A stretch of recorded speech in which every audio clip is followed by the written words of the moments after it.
Lahan seluas kurang lebih 26 hektar di objek wisata Lombonga, Kecamatan Suwawa Tengah, Kabupaten Bone Bolango, ditinjau oleh Wakil Gubernur Gorontalo Dr. Dr. Haji Idris Memeng.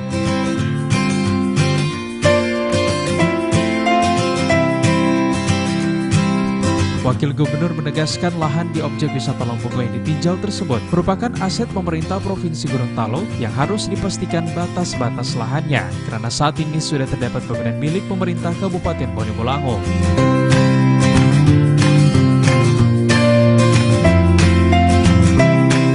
Untuk menghindari jangan sampai ada penyerobotan lahan bekas aset Dinas Pertanian Provinsi Sulawesi Utara tersebut, Wakil Gubernur meminta kepada instansi terkait untuk mengkaji dan melakukan koordinasi dengan pemerintah setempat untuk menyelesaikan persoalan itu.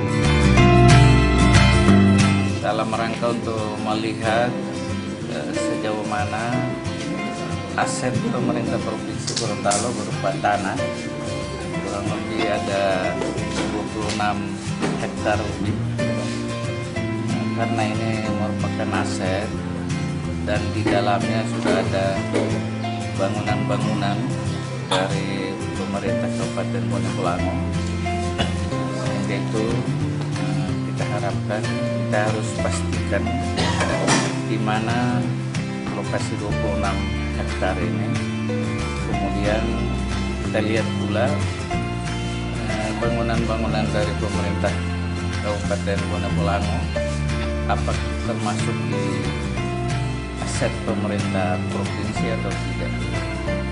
Kemudian kita juga mengharapkan kepada instansi yang terkait agar supaya lokasi atau aset tanah kita pemerintah provinsi supaya dipastikan di mana batas-batasnya agar supaya masyarakat tidak menyerobot dan juga tidak ada kepastian, sehingga secara keseluruhan karena ini sudah ada sertifikat, maka tentunya kita harus amankan secara bersama-sama.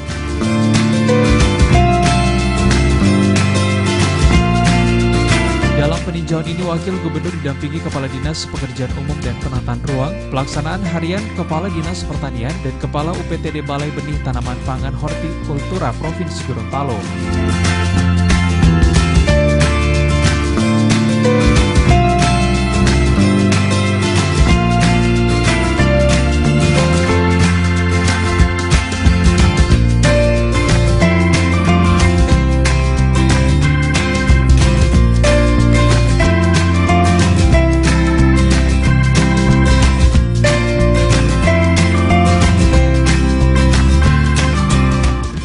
Advertorial Mimosa TV.